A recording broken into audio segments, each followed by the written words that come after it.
Welcome to wesleygospel.com. Today I'm going to talk about spiritual experiences, part 4. I left off at mystical union and spirit-filled worship last time. Today I'm going to pick up with some more radical stuff, more rare stuff, or extravagant stuff. Ecstasies and rapture.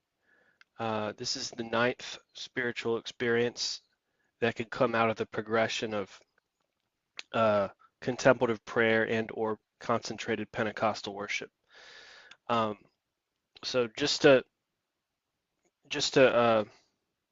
reiterate, when we're talking about Pentecostal and charismatic worship, um, the most important aspect of that is the closing of the eyes and the concentration of the mind on God. Um, and I think a lot of people who are kind of like outsiders looking in on Pentecostal worship, they miss that because they're just looking at all the externals. They're looking at all the physical elements that are different. They're seeing them raising up their hands. See, that's physical. That's natural. You can observe that. They're seeing them move around a little bit. That's physical. That's natural. You can observe that. You might see them dance. That's physical and natural. You might see rock band music. That's physical and natural. But these things are not the core of the Pentecostal and charismatic worship. The core is contemplation. It's contemplative prayer. The core is that what's going on inside their head, what's going on inside their skull, what's going on inside their mind, right? That's what's different, the most different thing and the most essential thing um, that sets Pentecostal and charismatic worship aside from all those other worship formats. They're doing something different inside their mind than the other groups are. They are focusing their mind on Jesus. They're looking unto Jesus. They are keeping their mind stayed on thee and being kept in perfect peace. They are getting locked in and glued in on the Lord and getting lost in God's presence sometimes. But even if they don't feel God's presence, the goal is to get there through concentration on God, through focusing on the Lord, through seeking God's face. When I first became a Christian, it was around 1999, 2000. The expression was, we're going to seek God's face. Seek God's face. I think that probably was popularized by Tommy Tenney in the book The God Chasers. But yeah, that's what we used to say. Yeah, we're going to seek the face of the Lord, and still a lot of people probably still say that. But that's what we're talking about. It's seeking the face of Jesus, focusing on the face of Jesus, concentrating on the face of Jesus, contemplating on the face of Jesus, whatever you want to call it. It's very simple, but we have to really understand that is the most absolute, essential part. And all of these gifts and all of these spiritual experiences will flow out from that thing. You could have your arms cut off, you could have your legs cut off, and you could still do Pentecostal and charismatic worship because it's what's going on inside the mind. You're concentrating on Jesus. Your eyes are shut, you're concentrating on Jesus, right? And all these spiritual experiences of the presence of God flow out from that. And some of them are just feeling God's presence. Other times there's ecstatic states happening where you feel like you're falling asleep or you're fainting or you're losing awareness of your arms and legs, your body parts, and you're just becoming aware of God only. And it finally culminates in mystical union where you experience easy concentration on the Lord and you don't even have to fight for it. Most of the time, concentrating on the Lord, it's a fight. You have to fight for it because there's so much distractions that'll enter into your mind. The devil put all these distracting thoughts in your mind. And if it's not the devil, then it's your flesh being impatient. And And so concentrating on the Lord is a fight to get into the presence of God. You got to fight your way in. And that, and sometimes, especially in the Black Pentecostal churches, they use that type of language. Um, they talk about don't let the devil steal your praise, something like that. And I think what they're really trying to say there is that they're talking about fighting in the concentration on the Lord, and not letting anybody distract you. Yeah, that's what they're talking about there, most likely. Or they're talking about not allowing yourself to get bogged down by the cares and worries of the world so that you stop worshiping the Lord in Pentecostal style, right? Ecstasies and raptures will come out of this though. If you push through, you press through. And I've said this verse several times, Acts 10:9 to 10. About noon the following day, as they were on their journey and approaching the city, Peter went up onto the roof to pray. He became hungry and wanted something to eat, and while the meal was being prepared, he fell into a trance. He was slain in the spirit. Now he wasn't doing Pentecostal charismatic worship, but he was in prayer. And that's Pentecostal charismatic worship is prayer. It is prayer. It's just taking on a different format. There's music involved. There's another time where the Apostle Paul falls into a trance and he's praying in the temple. So that's a little bit more apples to apples. And the visions come oftentimes during this. The Greek word, Strong's Greek word for trance is ecstasis, where we get the word ecstasy from. It's the same thing. It's a compound word. It comes from ek, which is out, and stasis, which is state. So I'm guessing that stasis means your mental state, out of one's regular mental state. Okay, so you're putting yourself into a different mental state. That's clear. And out of that which is static. In other words, static means that that which is normal stays the same all the time. There's never any changes with it. Everything is static. Probably also where we get the word stagnant from.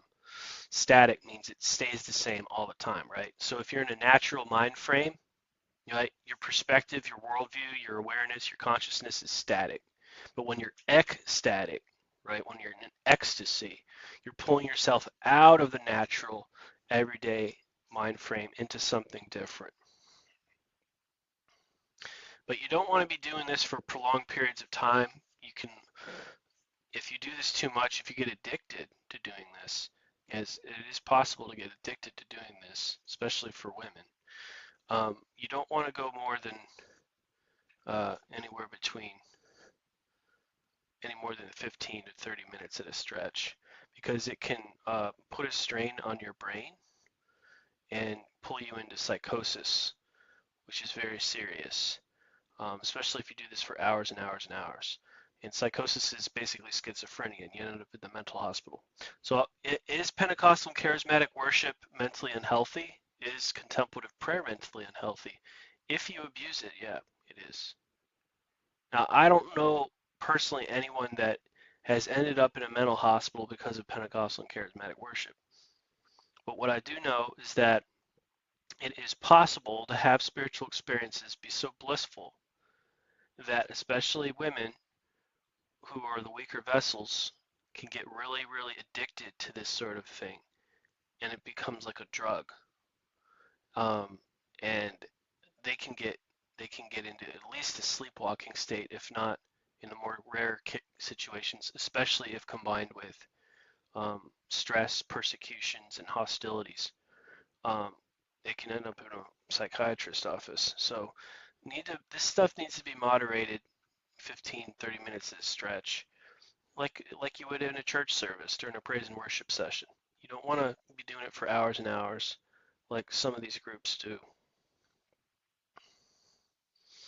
Revelation 1:17, the Apostle John is in his prison cell on Patmos, and he's in prayer, and he falls into a strong ecstasy, and he appears to be dead. In other words, he's slain in the spirit, and he sees Jesus. and he experiences the entire book of Revelation in that state. So ecstasy was necessary in order for John to experience the book of Revelation. But all this stems from prayer. All this stems from prayer and worship.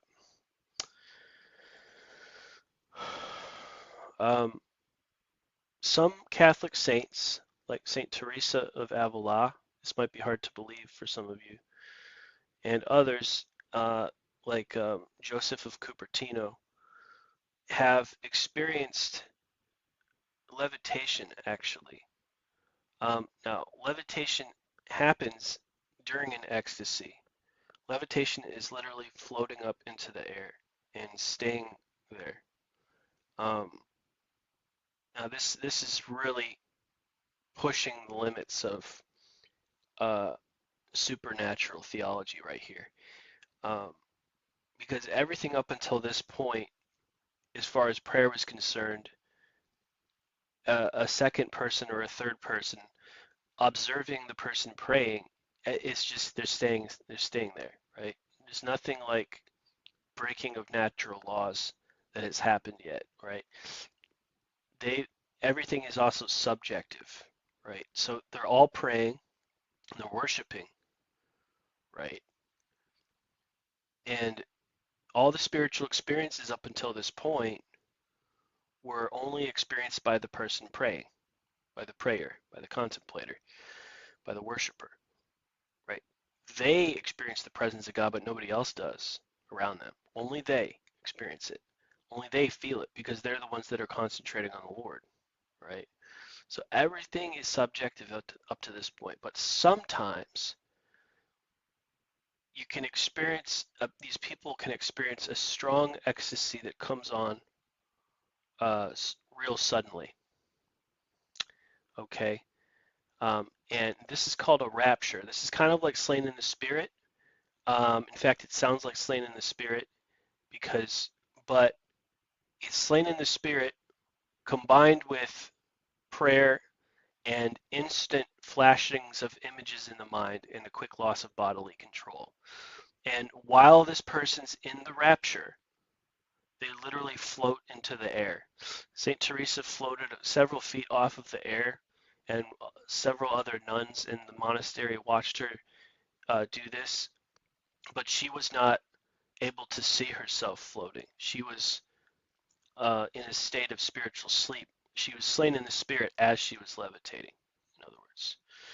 Um, and she saw visions, I believe. And a lot of other Catholic saints have experienced this as well. They call it levitation.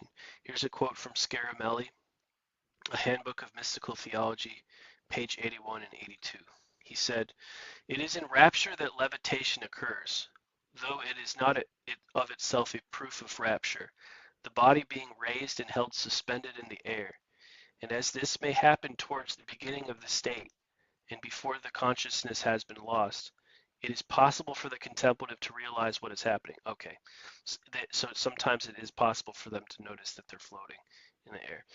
"If there be no levitation, the body generally remains in the precise position it occupied when the rapture commenced, and when the condition has passed, the body retains a feeling of health and inexplicable lightness." I've experienced lightness before.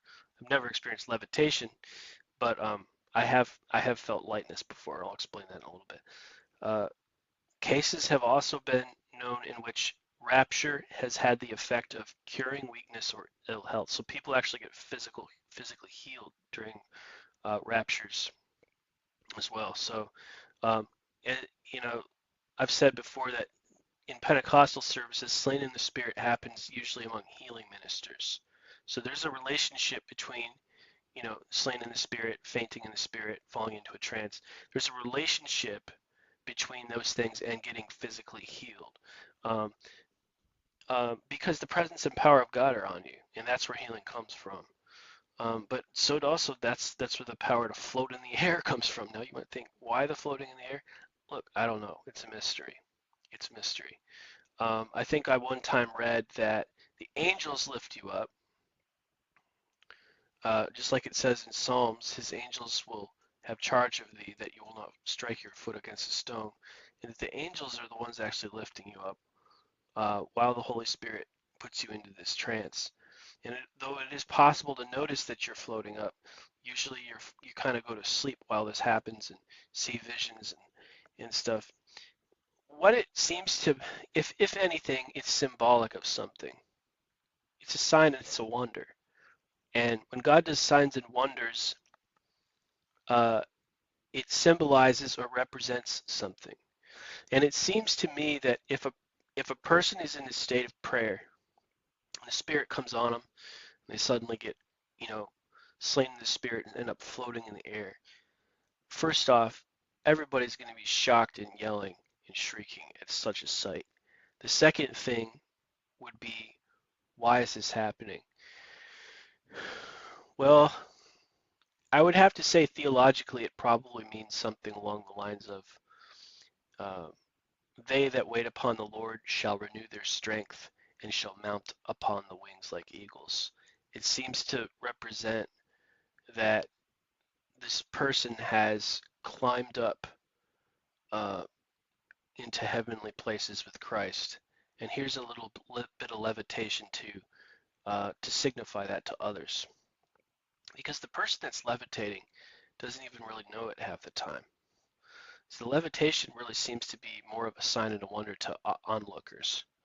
And so if there's people around the person levitating, it seems to be for their sake that they're levitating. Now, people from Baptistic backgrounds hearing this might be like, that's demonic. Well, anything that's dramatically supernatural is going to make them say, that's demonic, and give it no further thought as they crack open the Wall Street Journal and read through the articles. Look, be careful what you call demonic. Jesus said, they who blaspheme against the Holy Spirit shall never be forgiven. So be careful. Look at the context. All right. Is there anything demonic going on here? Not really, no. This person is praying, they're godly, they're orthodox, they love the Lord, and they're levitating. Now, the two cases I know of in which levitation happened in the Catholic Church are St. Teresa of Avila and St. Joseph of Cupertino. And most, if not all, the times that they levitated were in prayer in a church setting with other people around them. And so that they were levitating in church or levitating in the monastery in front of other people. And it seems to be that this is a sign and a wonder to those people that the presence of God is with that individual. And also to testify that that person is a prophet or a prophetess and should be taken seriously on matters concerning the spiritual life. And so after Saint Teresa levitated in front of the nuns for the first time, it was not long afterwards that they started to appeal to her to start a new monastery for themselves. It was almost like God's sign to them that they needed to leave this lukewarm monastery that they were in. There was a lot of compromise and worldliness among the nuns, and so that they could go and found a stricter monastery dedicated to spiritual experiences. St. Joseph of Cupertino apparently levitated as much as 20 or 30 feet in the air several times in church services. Um, Now that's in the Catholic Church. Obviously, most of these are going to be in the Catholic Church because the Catholic mystical theology was present. But I actually heard of an occasion in which Leonard Ravenhill told a story of levitation happening in a Salvation Army meeting. When he was a younger boy, I don't think he was in this meeting, but he probably heard about it from secondhand sources. Uh, William Booth was the founder of the Salvation Army in England, and they were holding a prayer meeting service, and there was two young blokes in the back that were kind of being irreverent during the church meeting. I don't know if they were joking amongst themselves or being frivolous or just not paying attention to what was going on while everybody was being solemn and serious in the prayer meeting.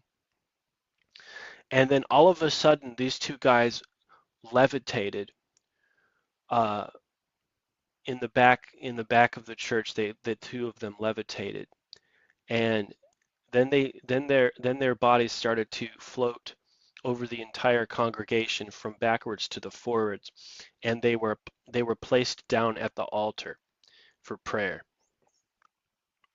Leonard Ravenhill told that story. There's another story that I heard. Um, my wife, um, my wife grew up in a small North Carolina town um, that is the seat or the founding town of one of the major Pentecostal denominations in North Carolina.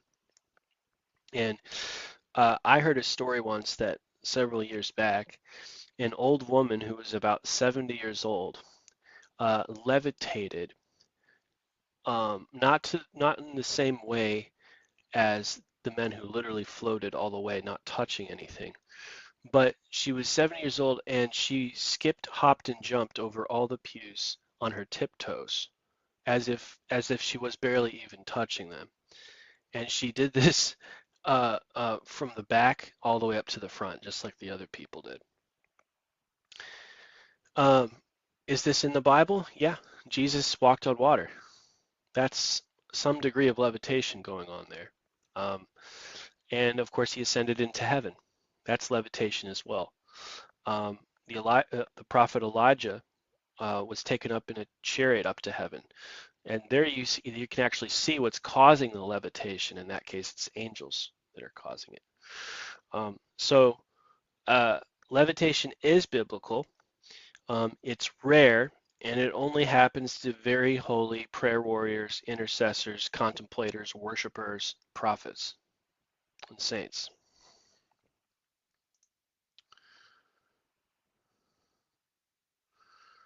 The next thing I would like to talk about is an expression St. Teresa used and several other Catholic saints used. Usually female nuns used this expression, spiritual marriage. You have to understand the Catholic Church, a lot of the monks and nuns give themselves to God, they give themselves to God in a vow of celibacy so that they can give themselves to a life of prayer. It says in 1 Corinthians 7 that married couples are divided in their interests because being married sort of distracts you from the Lord. And so the Catholic Church created this rule that those who joined the monasteries would not be married, so that they could give themselves more towards prayer and spiritual experiences and not be distracted by a spouse. And so eventually, especially among the female Catholic nuns, the expressions being brides of Christ or being uh, married to Christ started to come out. And but it's just an analogy. Like I said, it's that kind of that Song of Solomon type analogy. And these nuns would experience a continual awareness of God's presence, even when they're not praying. Um, and sometimes they would see open visions of a wedding ring on their on their ring finger. So that's a strange experience. Uh, the next experience is the flame of love. I've experienced this several times. Uh, there is a book called The Fire of Love by Richard Roll, still in print today. And basically what this is what Richard Foster describes in his book on prayer, page 133. That Richard Roll was a monk and he used to contemplate, and he would describe such unusual experiences of intense heat around his heart that would cause him to reach down to feel his chest to be sure that it was not literally on fire. I used to call this holy heartburn, where you feel the presence of God is it's warm or sometimes even intense heat inside of your belly. So it's not really in your upper chest cavity, it's more so down in your belly. And as we said, that the rivers of living water are in your belly. So the Holy Spirit can manifest as a water, but can also manifest as a type of a fire in the belly area. And it's the sense of love and it's the sense of warmth that comes from that. Luke 24:32, were not our hearts burning within us while he talked with us on the road and opened the scriptures to us? John Wesley experienced it in his famous Aldersgate experience. He said, I felt my heart strangely warmed.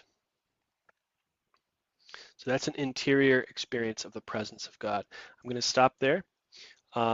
After this, I will pick up on the wounds of love, and we'll pick up there where I left off. God bless you out there. This is John with wesleygospel.com.